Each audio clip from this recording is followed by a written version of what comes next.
Sometimes you have to remember yourself in the middle of all the madness that wanders around you. All you can really do is make decisions based off of what you are, what you believe, and a little bit about how you feel. But as a general rule, no one else cares how you feel. Keep that in mind. What are the humans doing?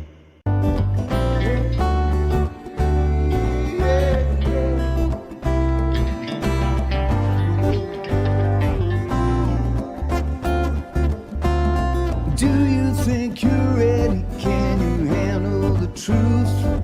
Or are you in denial and demanding more proof? They demonstrate in real time how they're spinning your lies, but no one pays attention, no one opens their eyes. They walk around like zombies with their head in the mobiles, signaling their virtues with a pick on their profile. Yeah.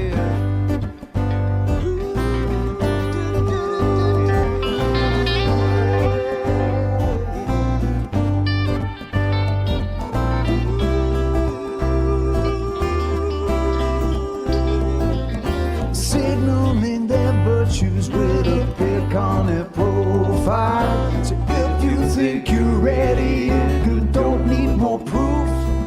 Conspiracy deniers are denying the truth. They fabricate our problems and pretend to provide the best solution, but we all know they lied. They lied about the weapons and they lied about health. They lied about the fact that they're transferring the wealth. You should really notice how they're pushing the fear. Keep everybody terrified and not thinking clear. Yeah. Everybody's not thinking clear. Keep everybody terrified. Yeah, thinking and not thinking. Keep everybody terrified and not thinking clear. When you do, you realize that this is their trick. It's getting really stupid now, they're taking the mic. Said, do you think you're ready? Can you handle the truth? Or are you in denial and demanding more proof? They demonstrate in real time how they're spinning you lies, but no one pays attention, no one opens their eyes. They walk around like zombies with their head in the mobiles, signaling their virtues with a pick on their profile. Yeah. Signaling their virtues on their profile. Hey. Oh, Sasquatch? Oh, yeah, he's like the Sandy Waxler of YouTube's. Next time he'll get his own ketchup. Good evening, ladies and gentlemen. Welcome to Sasquatch Shills for Sasquatch Shills, so you don't have to. Why won't it let me turn that off whenever I'm in there? That is crazy. All right, we're going to leave it at that. I'm going to jump over here. I'm going to bring the man with the master plan up. What is up, my brother? How are you? Thanks for having me. Yes, sir. Actually, your channel was requested, and for the world of me, I can't find the email that they sent. I don't know if it was. Well, I don't want to start spitting out names and being wrong, you know. Mandatory carry dates. Oh yeah, that would be the one. Yes, sir. I guarantee. Yeah, yeah.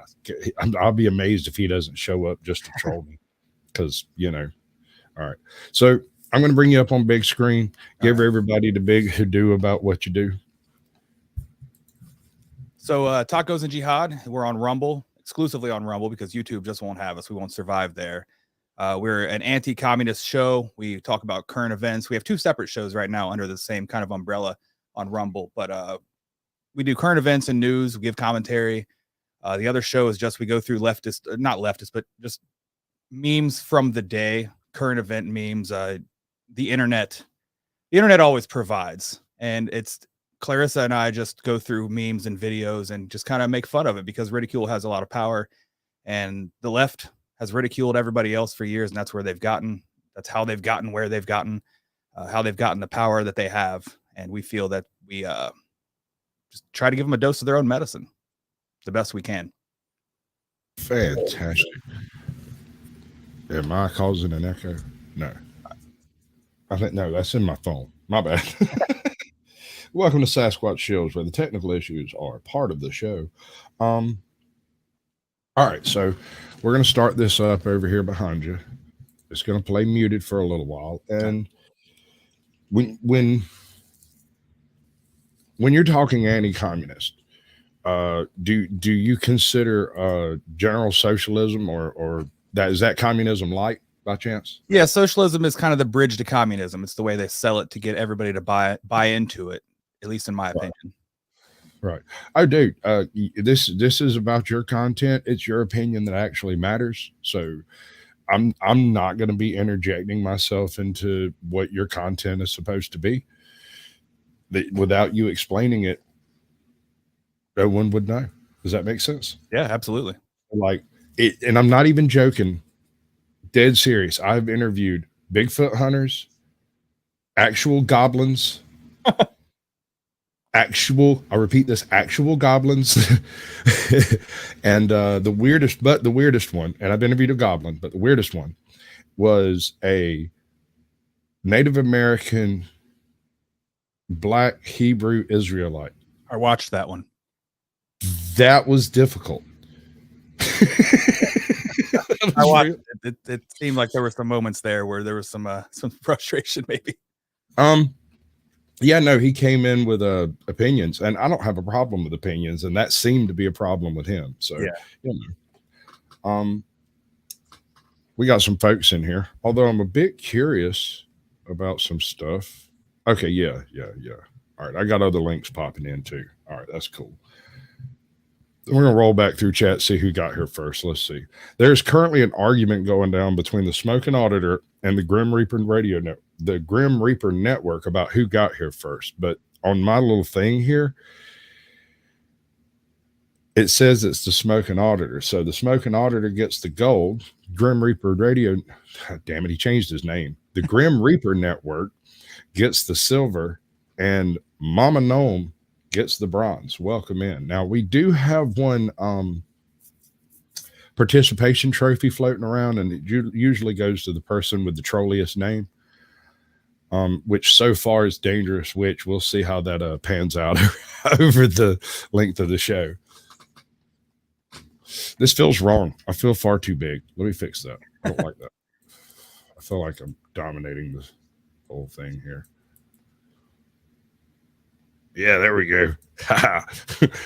Now we can be the same size. Okay, so socialism's communism light. It's the palatable tincture they give you the bad medicine with to try to shove it down, right? Right, absolutely. So the issue I've always had with the concept of basically anything that's not a part of the American experiment is that there is no protections for your individual human rights. Mm-hmm. They say there is, but the very second they get the power to take them, they do. In every case in history, always. Yeah, it's the and they'll always say that real communism has never been tried, and the reason for that is because it's humanly impossible. You take into matters about distribution of resources and things like they never take into the fact that the state has to distribute the resources. So there's always going to be a state. There's always going to be a totalitarian, like a authoritarian, if you want to call it that, apparatus of the state that is disseminating the resources, the rations, everything else to the people. And when whoever that may be, whoever is the leader of that, realizes, because it's human nature to want to rule when you have the ability to. I can't remember who said it, but power corrupts. Absolute power corrupts absolutely. They all become, yeah, they become gods, so to speak, and they exercise their godlike power however they want, and then you end up having people, groups like the Cheka going around and executing people wantonly for arbitrary reasons that they say are just counter-revolutionary. Well, who defines what counter-revolutionary is? It's pretty wide. It can be. I mean, there are cases, especially when you get towards the tail end of the early part of the 20th century, the late part of the 19th century, there was a huge number of flavors of fascism, socialism, communism, Bolshevism. There's the entire balkanization of that whole area created all these different flavors. Here's my dead giveaway on why communism under any flag simply will not function. Because you can't put 10 communists in a room and have them agree on anything except overthrowing the elites. That's it. That's the only thing they will agree on, war, and that is it. And they will never, they'll say they have principles, or they will claim principles so that so that the commoner will kind of lean over towards them and try to trust them and what have you. But when push comes to shove, they'll sacrifice their principles just the same way they'll sacrifice a commoner for being counter-revolutionary for taking 5 extra potatoes for his family. Right. They'll call that actual like sedition and stuff, and crimes against the state, which becomes crimes against humanity. Right. All right. So there's a question in chat over here. It's like, it's been tried many times, even in ancient history. That's not exactly a question. The only case where I can point at something that resembles a fascist, and it is not a fascist communist state, but resembles it, was Sparta. Mm-hmm. But that was a bald, bare meritocracy. So doesn't quite fit the mold, but they did have a lot of communal values in there. But you had to be a Spartan first for it to matter. So yeah, there was Sparta specifically, like that whole era, that's like when we were coming out of the Dark Ages, you know what I mean? We're like the real Dark Ages, but we're finally getting a sense of how to govern states and how to govern ourselves as agglomerations of people. And there were some trials and errors involved in Sparta. They had that whole the service thing. It kind of leans into fascism a little bit, or maybe what fascism would have become, but it also is kind of like the birth of the republic kind of thing. It's the birth of being able to have multiple people instead of one god king, control everybody and dictate how everyone's going to live. There was a parliament, so to not meant to be a parliament, but whatever they would have called it. There's a group of people, a quorum of people where debate was had, albeit corrupt, but it still existed. Right. All right. So, kind of moving up through the ages, the next time you encounter something that resembles a communist state that may have functioned for a time, I think you end up in Assyria. Would be your next swing at it. Is some of the satraps that Alexander the Great left behind. Some of them functioned on sort of communal concepts because they were basically army divisions that were just waiting patiently for the orders to move out. So it became a communal sort of system. I will admit that my world history isn't. I mainly have focused the past 10 years of my life on kind of like contemporary. Okay, so start with the past 300 years kind of thing, the French Revolution on upward and everything. But I do have a love for all history. I'm just not as well versed in the thousands of years ago kind of thing, which I admit that I should be. It's the next step, Right now I've been studying a lot of the Russian Revolution lately, and it's if you ever want to know what's going on right now, just look at the Russian Revolution. Well, they've kind of cycled a few times through. Like, one of the weirdest Russian periods to me was always that Glasnost period. Mm-hmm. Because while a whole lot of information came out from under wraps, what didn't was almost more telling, right? We got lists of people who were collected from places for reasons that were not listed. We've got mass graves in places where we know there were more people, but now there are no people. There's lots of that kind of stuff going on.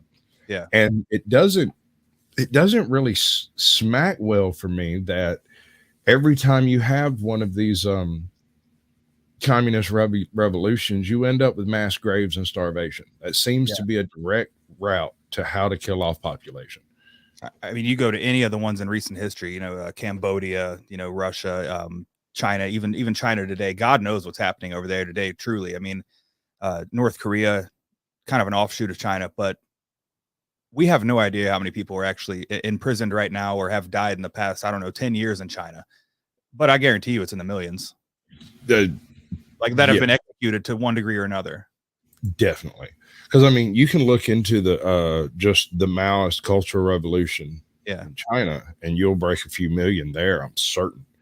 And I mean, just unregistered deaths. You're talking between 40 million and 100 million, and the fact that that's the gap, that the gap is 60 million people, tells you that there's something else going on here. This is just not meant for humanity. It's not something that is achievable, and if it is achievable, it is the cost in blood is just simply not worth it. It would only work in heaven, with a divine entity ruling over everything. Right. You'd have to have a perfect leader. Hence the reason why every single one of these dictatorships devolves down to leader worship. Exactly. It becomes a cult of personality. But I'm skipping ahead of the idea here. One of the issues, whatever type of flavor of communism you're going for, one of the issues is some of the establishing premises were developed not from the observation of human nature or the functioning of governments or the way people interact in crowds or cities or in stress or anything like that. It was through the observation of ants and bees. And this is, in my opinion, is the critical flaw with both communism and socialism. It does not take humanity into consideration. Yeah, the entire human condition is totally eschewed for instinct, and that everyone's always going to have the issue or have the concern of their neighbor as their number one thing. But the cold hard fact of the matter is that a lot of people don't give a shit about you. They only care about how they're going to put food on their plate or how they're going to get to their next earthly desire, and eventually it all falls apart because of that, which was what I was kind of getting to earlier, and I got sidetracked by the distribution thing. But there's a part of man and humanity that doesn't exist in the animal kingdom, and it's the desire for power. It's the desire for pleasure, constant pleasure. I just watched a documentary called Painkiller on Netflix, and there's a very good point in there. It's like, I love it. It's good. It great. But you run from pain and you run towards pleasure. That's the cycle of humanity.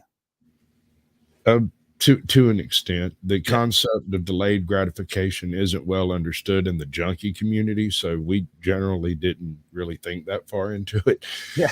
In my case, it was broken pelvis and an awful lot of drugs, and then, oh, by the way, those things are addictive. You shouldn't take them no more. Yeah. Broken pelvis. Yeah, bud. That ship has sailed. What are we going to do about it? Oh, nothing. Just go home. You'll be fine. Yeah, right. Just figure it out. I did. Did that too. I figured it out, and it led me down a rabbit hole that I cover on a recovery stream occasionally because it's painful. I can't do that every week. It hurts my soul to get into that stuff. But when I say that communism is based off of the insect world, I'm dead serious. You can draw direct correlations between every step between and it's kind of hard to say the word capitalist with a straight face, although I'm a consummate capitalist. I figure the most American thing you can do is sell out. Just don't do it cheap. Yeah. Make sure it's worth it. That being said, that's something insects can't do. It's beyond the animal kingdom to plot nefariously for the greater good. That is absurd. That whole idea is a strictly human concept. The idea that I can hurt them so that you have a better chance of being equal to them. But it doesn't work because whether you're predisposed to violence or you're predisposed to the tendency of to like rob, steal, cheat, be corrupt in general, whether you're in a position of power or you're in a position of destitute loneliness out in the streets, you're still going to do that hustle. That's just the nature of people. Like alcoholics, 20% of the population. Well, and you talk about bees and ants. It's like you look at a hive or an ant colony. It's every individual knows their role, knows what their job is, knows exactly what they're supposed to do. There's no thought process into it, no thinking, no deciding whether or not they want to be lazy today. They don't have that part.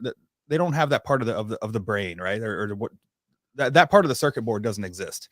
Yeah, and that's why it's able to work so well. And you look at the average like commoner that wants communism, they look at that and they don't think past. There's no second order of thinking.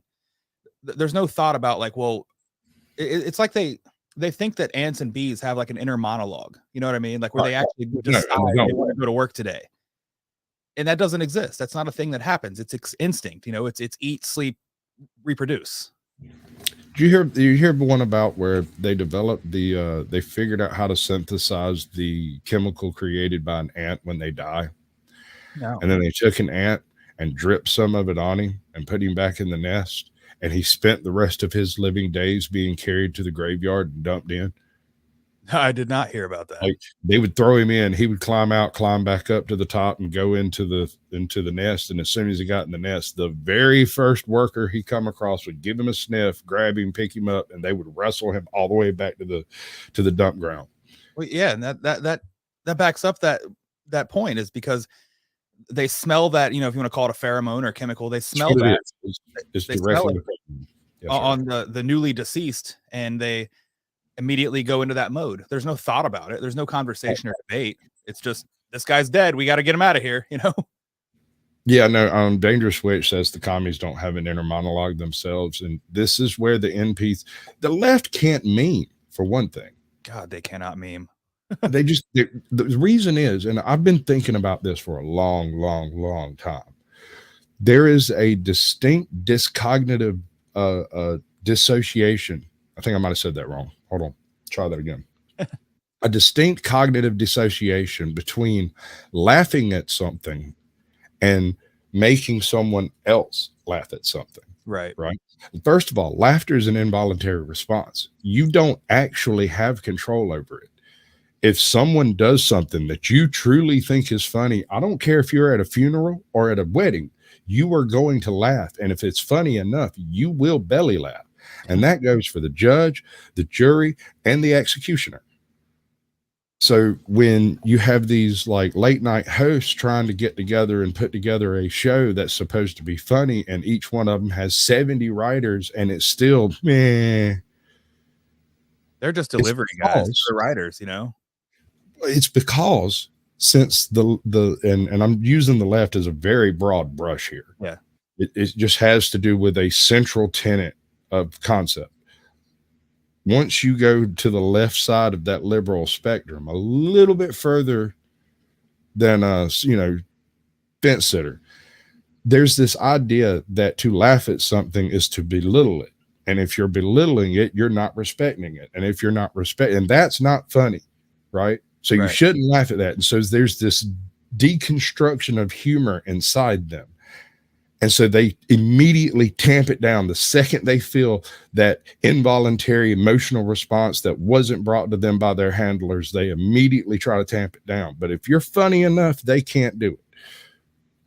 And that ruins them. They cannot laugh at themselves, because if they laugh at themselves, they see the cognitive dissonance. They realize they're absolutely stark raving batshit crazy, and then they can't say it with a straight face anymore. That is a perfect point. There's no self-deprecating ability on the broad left, you know. And I know you say the left is a broad thing, and it is a broad thing because now the Overton window has shifted so far that basically everything's left and everything not left is far right. And I've been thinking on that. But their memes are their walls of text, you know. 1 second. You said the Overton window shifted. I'm not 100% certain that's accurate, because I think what actually happened is they included the world instead of just the United States. For 50 years, it was a U.S. thing. People in U.S. news, you would hear about the Overton window and how it had moved a little bit. And then in the last 5 years, it went from being a largely nation-based concept to a global concept. And suddenly the Overton window shifted light speed to the left. Well, we're the most conservative country on the planet, and most conservatives do not vote. I think that's changing though, but I think it's too late. I don't think it matters anymore. Honestly, that's my black pill assessment, which I don't try to have too often, because I mean, what's the alternative, you know? But I do think there's and once I got in this whole podcast game, this whole watching other people's podcasts and interacting with everything and stuff, which was really the beginning of COVID, is when I started doing it. But there's such I hear that a whole lot. Yeah, so many people have got activated, I think. And that's what the left is so good at. Like the communists are so good at organizing, and like we totally lacked that ability. And now that you have these different groups, if you call them Group A, B, C, it doesn't, whatever, the Oath Keepers, the Proud Boys, whatever. It's Right. they're getting out there and doing the same outreach that once was laughed at, that was ridiculed on the right. Because why would you do that? It's go to work, feed your family. You don't need to be out in the streets doing this. What kind of father goes to rallies and protests and meets other people instead of feeding his kids and spending time with his kids? Well, you're not going to have that. You're not going to have that family structure unless you do that. And that's really gotten to a lot of people, I think. So there is a lot of, I mean, Trump got 75 million votes. I'm not saying Trump's the guy that's going to come save everything, but 75 million votes in a I think, it's YouTube, so I don't know if I can speak upon election stuff, but I think we all see where I'm going.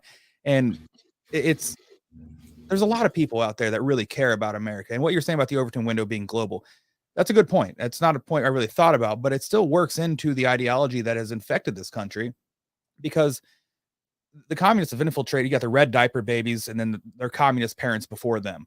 And they have infiltrated all the institutions to instill this global perspective where it's like, you can't care about America. And if you care about America, you're a racist, you're a far right nationalist. But that works to shift. Maybe it doesn't even work to shift the Overton window. It works to widen it on one side, the left. And so everything that's like right of George Bush is now far right extremism, where everything left of Stalin. Jeez, man, that makes my heart hurt. Oh my God, I ain't even thought about it that way, but you're not wrong. But anything that's not an above board, on the bar neocon is a fundamentalist of some sort. Like, if you were to put the center where the center is now, Bill Clinton's on the right. And it's kind of no.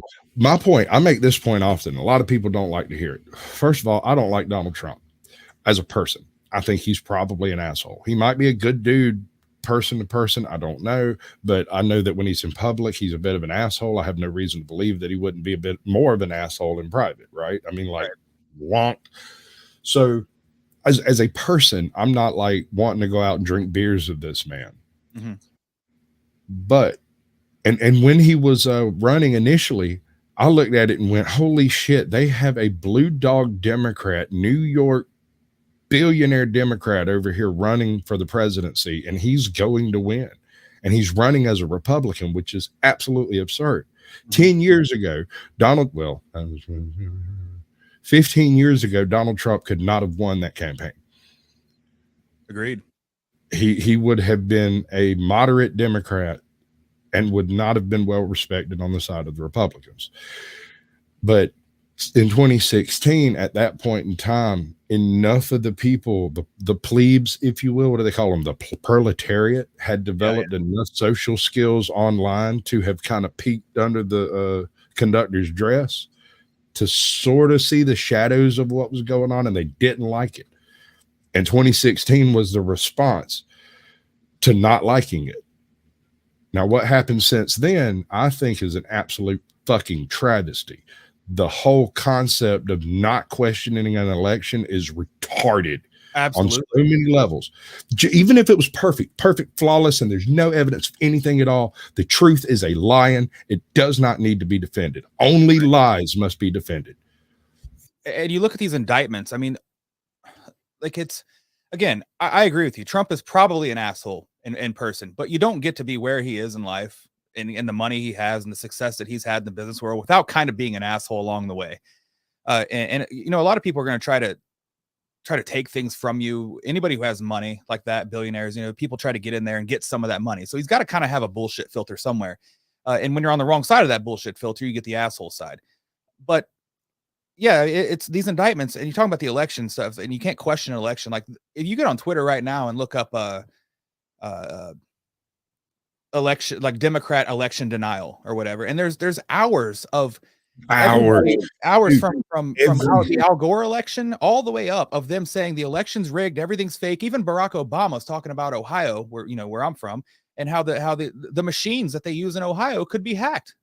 To this day, I'm in Georgia. And to this day, to my knowledge, Stacey Abrams has still not conceded the loss. Right. Like she's still actively denying the fact that she lost, and she's not been indicted. No charges been Nothing, brought not a against her. word. But it's all anti Donald Trump and all this, and it's because in my personal opinion, I support basically whoever the establishment hates at this point because they hate them for a reason. And I've often thought that Trump might be playing a role of a heel or something, but I mean he's got 700 years above his head. I Yeah. mean obviously he's not going to live that long, but like he's risking everything to go against this system of the Bill Ayers system. We're looking at the Weather Underground controlling the government. That's basically where Yeah, we're no, at. you're right. You're exactly right. I was going to bring that up in a minute. I actually had that in line to mention that the things that are playing out right now in front of everyone on YouTube, on Rumble, mostly on Rumble because YouTube don't play that shit. Right. Is it's almost like they use the Weather Underground as a playbook. That and Big Brother, was it 1984? Yeah, is how-to manual on everything. It was not meant to be a blueprint, George Orwell did not write that so somebody would follow it and say this is the way for me to take power. He wrote it so some people, like he was a socialist himself. And a lot of people don't get that.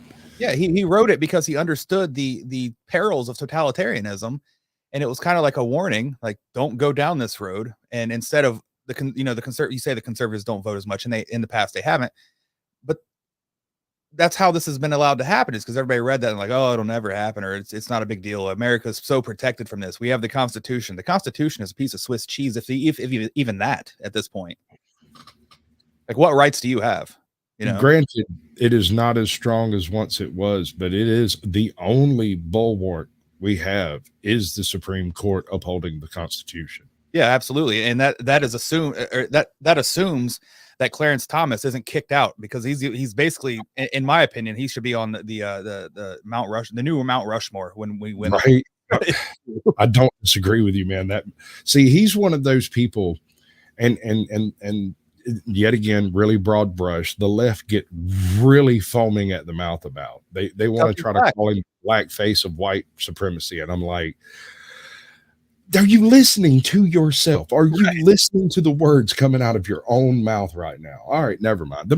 Okay, never mind. We can't talk to you. If you're wearing one of those things, I can't do it. You can't have a black conservative because that undermines their entire strategy of divide and conquer, make everything a racist ploy, and since that's not working anymore, now we have all these other things with these, the rainbow squad and everything. Like they've divided everybody because race doesn't work. Class didn't work. Race is no longer working. So they had to divide everybody into 73 different things now so that everybody's infighting. And now they can divide and conquer that way, because if you don't accept this completely unrealistic imaginary perspective of who I think I am, and you don't bend the knee to me, then you sir, you are a bigot. Here's the absurd part of that to me. And I got very angry about this until I realized why it angered me. I had a lifelong friend of mine, a person that I respect, and on any other circumstance, I would have just agreed with him and moved on, and it wouldn't have even been a thing. But he came into my home, into my house, and he demanded that I use language that I had never used previously, and became uproariously upset when I didn't. When I simply said, man, that's going to take a little while for me to start calling you a him. Yeah. You can't expect that. And they got really upset. And I went, wait, hold on, brother. You can believe yourself to be anything, but until you present to me what you expect to be called as an actual fact, and not just your mythical idea of something you're going to do in the future, don't bring that trash to me. You can neither curtail nor compel my speech. First Amendment. And I can love you as much as I want to, but I do not have to let you change the way I speak about you. First of all, gender. This is not a thing that can really be discussed on YouTube. This is an almost impossible subject to have a conversation with, regardless of who you're talking to, because even conservatives can't come to freaking terms with exactly what we're talking about. Right. Is it a mental illness? Is it a perception? Is it my truth? Is it your truth? None of this makes any sense. And what's worse, it doesn't matter. It just muddies the waters. The fact is, when you walk into the door and I see a 6 foot tall, hairy guy with facial hair and a whole bunch of freaking hair on his back sticking out of his collar and crap, my thought is man, not zebra. Well, I mean, I was thinking while you were talking, like, can you imagine Andre the Giant coming in your house and being like, my pronouns are It's ma'am. Yeah, it's ma'am. Like, I can't. What are you even talking about? Like, you get into such this realm of just like your jaw's on the floor and you're just flabbergasted that this is even a conversation anyone's trying to have. And like, I've lost a lot of friends because since I've have come out of the closet as like a far right extremist or whatever. But it's no love lost. I mean, whatever. You guys are your head's in the sand. You don't see what's happening. You don't have this. You guys are microscopically looking at a problem now that affects so few people that if you just backed out a little bit and let it all play out the way it's supposed to, or the way that nature would allow it to. Nope. You just made an error right there. They are the science. They cannot allow nature to take its course. If they don't step in and cause it to happen, it's not real and must be evil. Yeah, and then you're threatening their existence by saying they're not real, and that's a whole nother conversation. But no, it's not. It's not another. It's the same conversation, just a different subject. That's kind of how they're winning this whole debate thing, is that they can force a conversation into a linguistic corner by not respecting the classical definitions of words that we've all been using for 30, 40 years. But today it's a totally different thing. I mean, it's not even 30, 40. It goes back hundreds to thousands, possibly, because these are universal truths that we have all accepted because there is nothing to prove them wrong. Nothing has ever come in there and been like, you can't look at this and say this is not what it is. Call it what like an ant's an ant, a spoon's a spoon. My daughter asked me why we call spoons, or she asked me why potatoes were called potatoes or something. I'm like, why do they call spoons spoons? Like, there's no answer. It's a universal truth. It just is what it is. And you can't. That's what the leftist people, the critical theory people have done, is if they can't win a battle, they zoom in so far with the microscope that they get into the atomized version of everything. You start getting into the nucleus of things, and you see electrons and protons. You can now argue. You have so many new arguments now that nobody else but you really understands, because you make it up as you go along. The more you zoom in, the more you can say this is this and that is that, but you're not looking through the microscope, so you don't have it. You can't say I'm wrong. They get so far into the weeds that there's no argument that can be made against them. And is this your first upload? What's that? Does that look right to be your first upload on your channel? So a little explanation here. Again, before we get there, okay. Hold on. I got a thing that I do, and it's a little funny. I hope. Sometimes people laugh. Sometimes they just stare at me like I'm some kind of a strange creature that they found under a rock. You know about cars? Yes, I'm a paleontologist. Oh, it's okay. There's dynamite in this bag too. I am a paleontologist. I'm a paleontologist. Paleontologists study really old stuff. Like crackers. Because bad movies are funny. All right, so I'm a YouTube paleo. Look at it. You like that? Yeah. All right. That came from a movie called Deary Off the Wall. You can purchase it on Amazon. It was made by a group of rather insane fellows down in Florida. There's this beautiful scene where they're doing a long road trip, and they go from the 1994 Mustang that they've rented to a stock footage cut of a 64 Mustang doing a mountain trail. And that's what they use for the road trip footage. It's brilliant. All right. First upload. Yeah. What band is this? Is this any of y'all, or are you just filming it?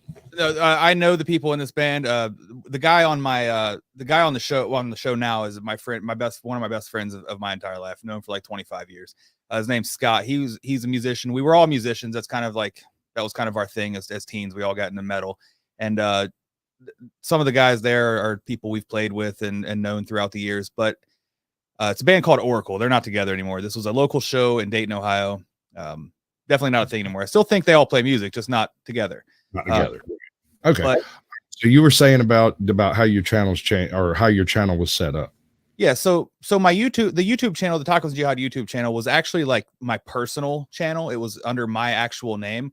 And I posted things like sunsets, and I posted, I ended up making like videos that were kind of could be likened like Donnie Baker, where I would take on a character, and that was like what I was doing before I got into like the podcast, before COVID hit. I was just trying to be funny for my friends or whatever, and it never really went anywhere. I uploaded like family videos and stuff, and videos like this, but then I got into the podcasting and switched the YouTube over to the Tacos and Jihad thing, and then we would never last as a show on Tacos and Jihad, or on YouTube rather, which is why we just initially started a video on Rumble. We were an audio podcast for a long time, but we made the transition to video, and we realized very quickly that we would not survive there, and my account would get banned. So I didn't want to do that because I don't want to lose my videos. So now what we do on the YouTube channel is we attempt to drive traffic to our Rumble by posting clips and such. And Clarissa, my other co-host on the 2 Minutes of Hate show that we do,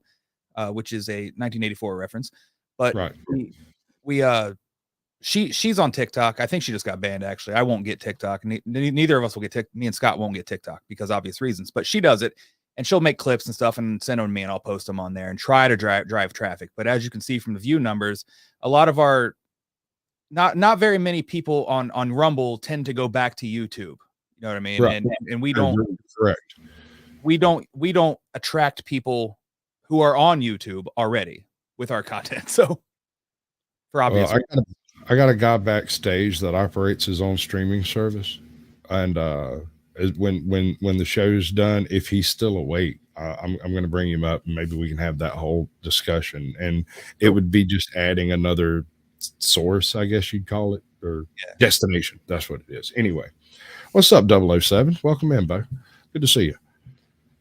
Yeah, no, I know you UK folks, y'all be up real late sometimes. But yeah, everything seems to be running fine. I appreciate the use of your channel, buddy. He's one of the guys that's restreaming this.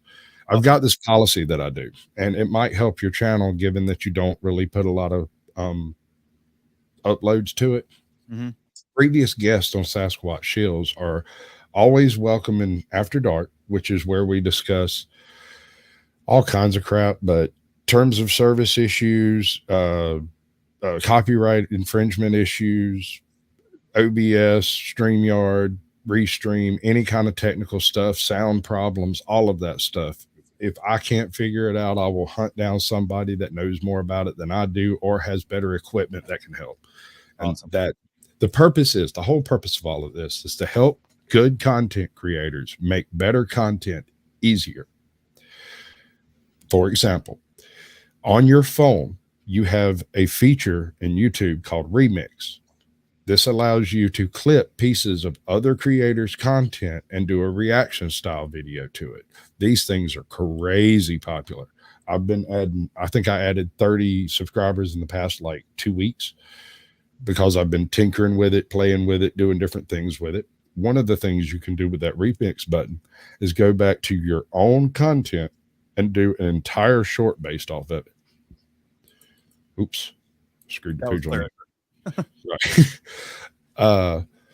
And this allows you to take content that you have already done and utilize it in a different algorithm, because YouTube has at least 3 algorithms functioning.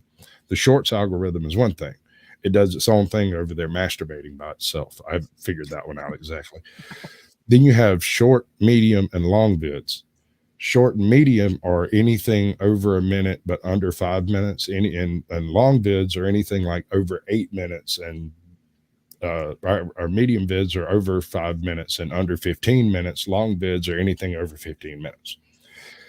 And then you have live streams, which is a totally different thing. It functions in the same algorithms as far as thumbnails, titles, hashtags, stuff like that. But then the actual community in live streams are totally different.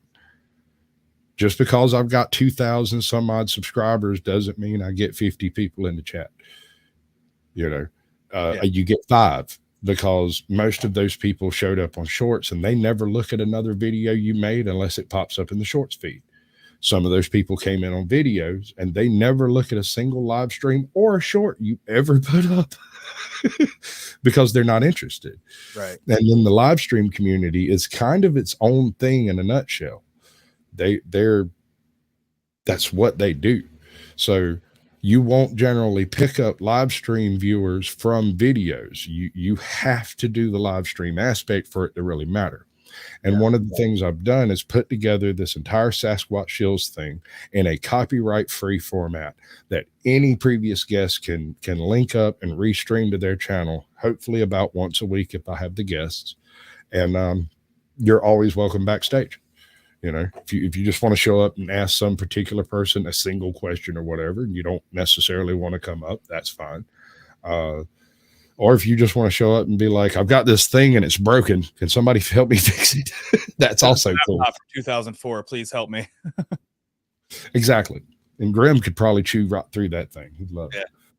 I think it's super helpful because I didn't know anything about doing video stuff, video shows or anything. Like I said, we started as an audio only. It started on my phone, me on my couch by my lonesome, talking about food or travel or just whatever. And then, you know, eventually I had my political leanings and everything, and I saw what was happening with the society and everything, and it just kind of naturally evolved into what it is today. And it's now obnoxious, it's now hyperbolic, but not so hyperbolic that you lose sight of what's going on. Again, the one show that I do with my buddy Scott now, like I try to weave a narrative where it starts somewhere and eventually comes back around full circle. It's OBS is a beast. It is an absolute monster. And I'm going to go through the list right now, just so everybody can know this. When I started my YouTube channel, I downloaded OBS, Shotcut, and StreamYard. Those three things, you can reproduce virtually any effect you see on YouTube if you can figure it out. Yeah. If you can spend the time on it and look at these various screens, because I have StreamYard going over here and then I have my OBS going over here, and Right. it, like learning how to just trying to BS my way through OBS to make a show happen was a humongous feat in itself. It was like a Sisyphean complex. I just kept rolling the rock up the mountain and it kept falling and rolling me over, and I just kept trying it again. So I'm trying to not learn anything new because I don't want to mess anything up. You know what I mean? Argument. This is a live stream that I'm letting other creators stream to their channel. I call it Ghetto Syndication. And Grim was nice enough to allow me to stream to his channel. He's a previous guest on the show. And so that's kind of what we're doing here, is talking to this gentleman about his channel. Grim's actually backstage sleeping right now. Every time I unmute him, all I hear is snoring. That man got a hell of a whistle. But anyway, so you've got the YouTube side of this kind of on mothballs. Is that kind of the way you're running it? Yeah, I mean, well, I have I take timestamps of stuff for like when we're recording, and I try to say like I want to clip this point because like Clarissa made a great point, or Scott made a good point, or I made a good point, and then it's just I got family and day job, and it's so hard to like get back into it and start cutting stuff up, which is helpful to have a team. We're kind of a team, and it's helpful to have other people do it, but they got families and they got day jobs. Yeah. It's just, so YouTube. Let me tell you what I say about getting YouTubers together. I would rather herd cats. It would be easier with less injury. I'm serious. I believe it. As far as if you're interested in the growth of your YouTube channel in order to drive traffic elsewhere, this is probably going to be a sketchy commodity coming up. They're starting to reduce out of sight links. They're taking them off of shorts. They're fixing to start taking them. The story goes, they're going to remove all links that take you out of YouTube and try to replace it with much lower tier monetization features. That's the leak type stuff that I have heard. I don't have any actual evidence to back that up, but it does match with what I've been seeing going on in the back end. Is like shows like mine where I use your actual channel name to give people the link to go to your channel. And in the future, if you ever change your channel name, the name of my show will automatically change to your new channel name. Score. If they stop that, I'm not sure how this show's going to work. Yeah, if I may just interject about talking about YouTube versus places like Rumble, and I mean there are other free speech friendly networks or sites out there, but I mean if you're pro free speech or pro not living through what we've been living through the past decade or whatever, Rumble, I mean we post some pretty out there stuff on our show. Like we get into some conversations that would definitely they'd be up for 5 seconds on YouTube. And if you're pro free speech and stuff, like Rumble really is the place to go. And they have a monetization feature, which is not at all unfriendly to the creator. It's just you got to support the places that are supporting you. And my wife just got a tattoo today, and the guy asked where he heard about us from, and I said, well, I walked in and it said make tattoos great again. And I'm like, well, this guy probably doesn't hate me. So I'm gonna give him my money. You know what I mean?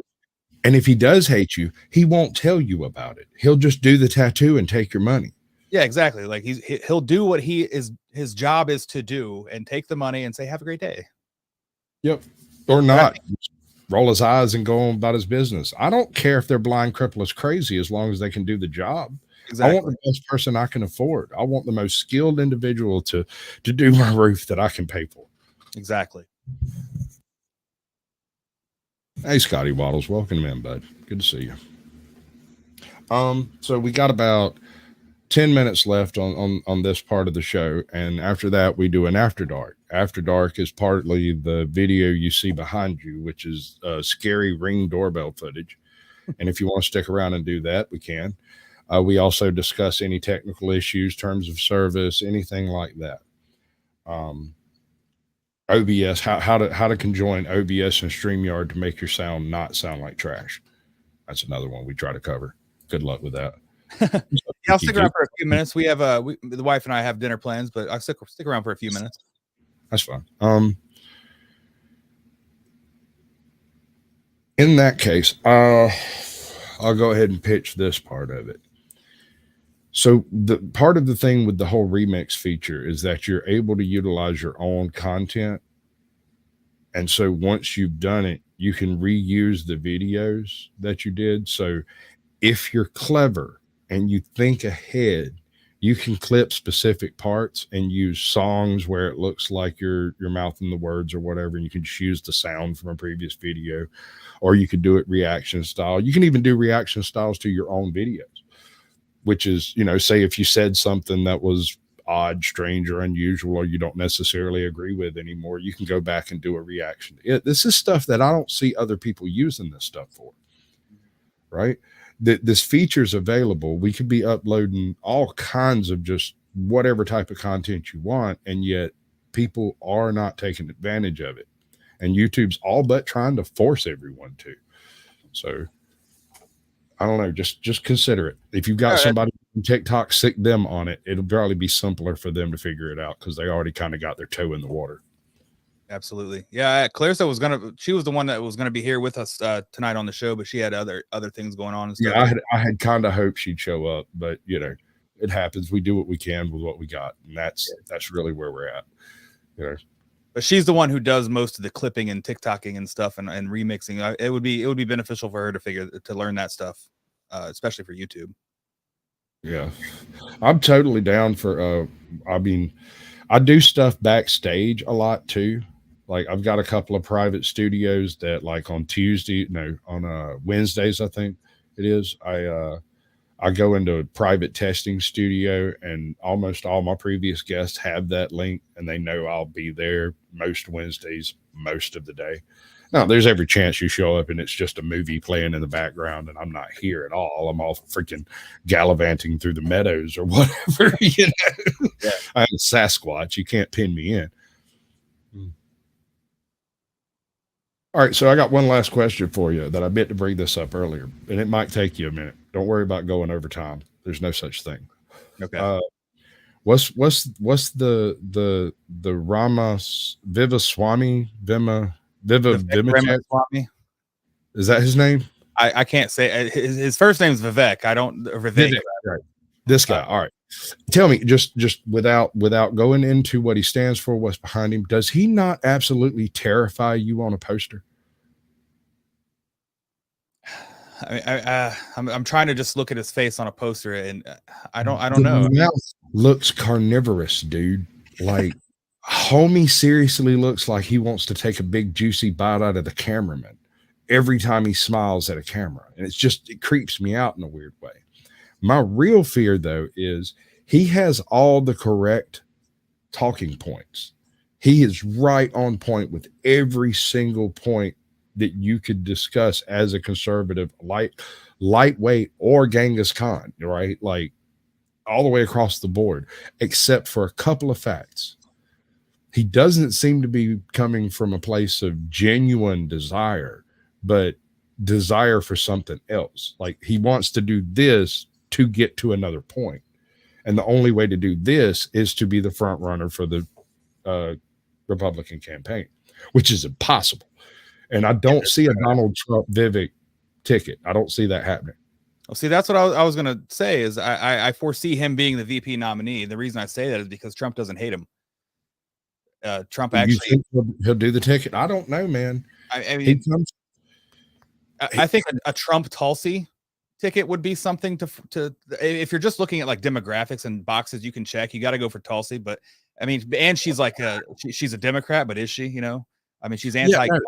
I actually like Tulsi Gabbard. As far as Democrats go, she's the least toxic of the group that I've seen. Whenever you actually speak to this woman, she stops and thinks about what she's fixing to say. She doesn't just immediately quote some handler given talking point to the media. She cocks her head to the side and goes, well, you know, and there's obvious cognitive attempts to understand taking place. You don't see that anywhere on the other side. The hamster is turning, you know, it's like the wheel is turning. Yeah. Now, I wouldn't vote for her as like for president just based on simple things that she's she wants to control guns, and as most Democrats do. But for everything else she's about, she's a common sense human being, and that's all we can ask for anymore. But is it though? Is it all we can ask for? Because Vivek 10 years ago was a Democrat. But it is where it is now, where he just happens to seem like a far right extremist because, you know, everything right of Bill Clinton is extremism now. Well, I'm slightly right of Genghis Khan. I think everyone should do what I say. Exactly. Right. But you talk about him having the points, all the talking points, and he has them memorized. But he's a businessman, much like Trump. They kind of think along the same ideas, the same idea lines, I think. You know, I don't just me making assumptions because obviously I don't know either one of these people. Right. Yeah. Do it. But I think that I do think he's genuine. When you look at his answers, there was a video that came out recently where one of these some person who her tag, her initial say, hi, how are you? I want to ask you a question was, hi, I'm pansexual, blah, blah, blah.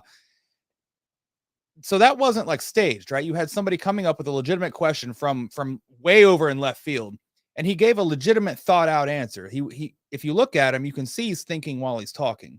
And I think that makes that shows a little bit of that Tulsi Gabbard cocking her head thing.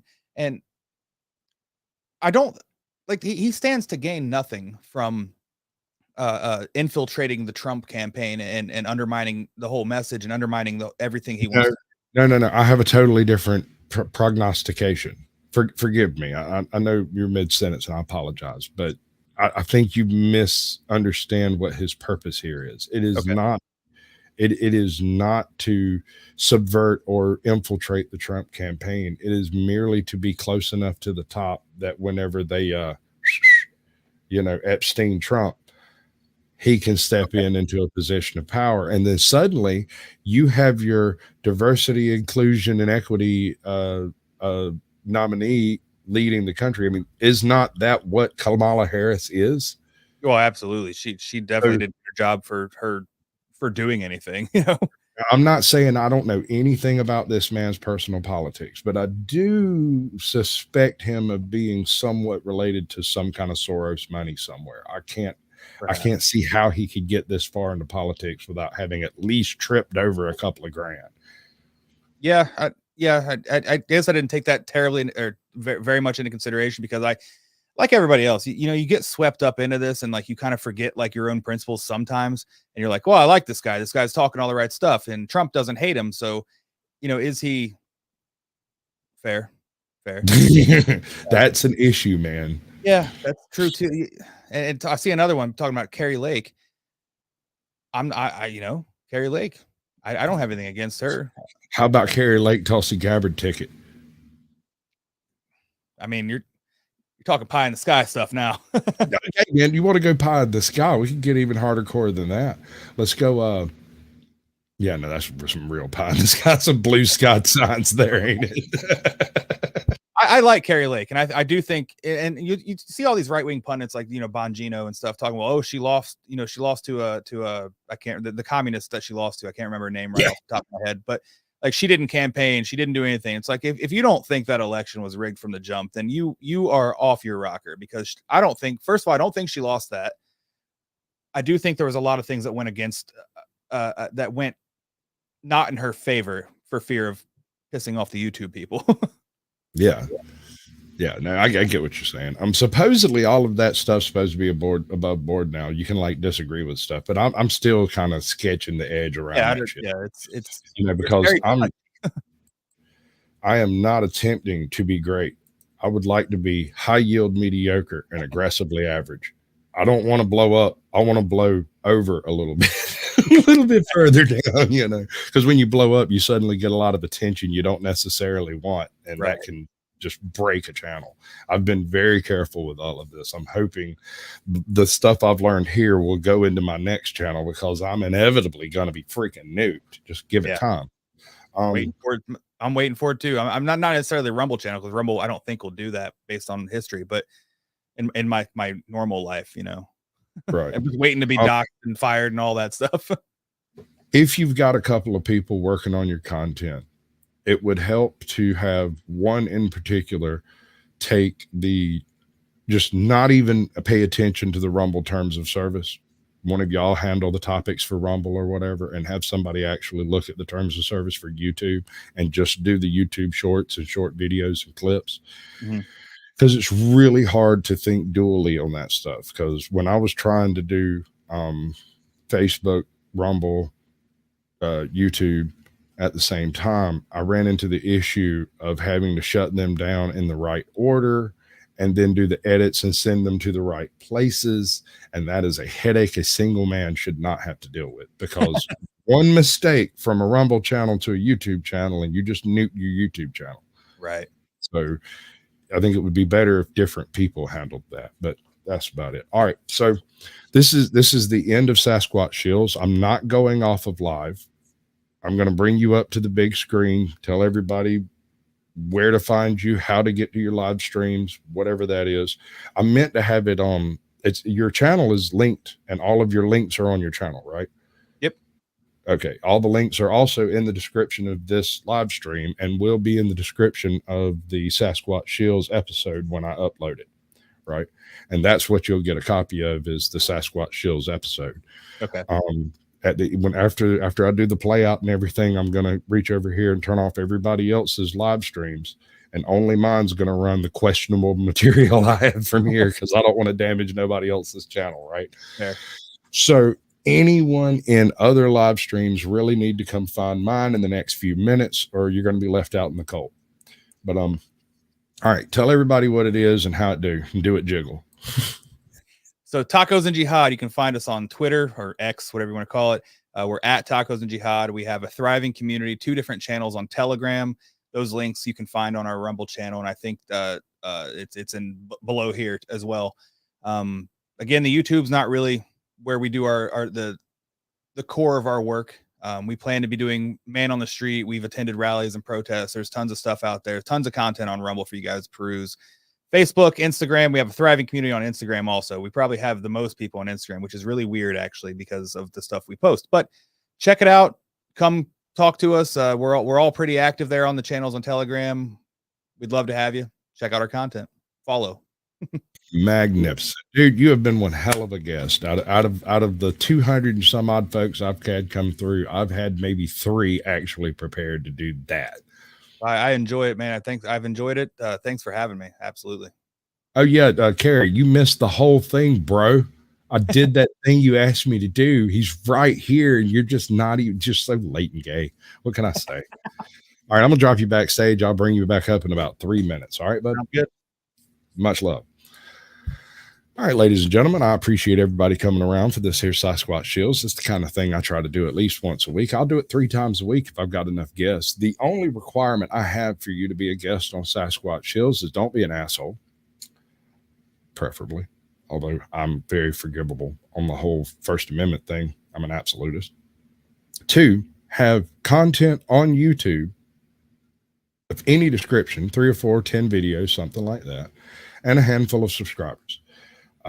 Most people who have channels like Tacos and Jihad are doing exactly what Tacos and Jihad's doing. They're actually on other platforms. And while I don't specialize on Rumble or TikTok or Instagram, I'm a YouTube specialist. These people are part of the community. They do affect the algorithm, and it's worthwhile to take a look at these channels, mainly because you can go check them out over there.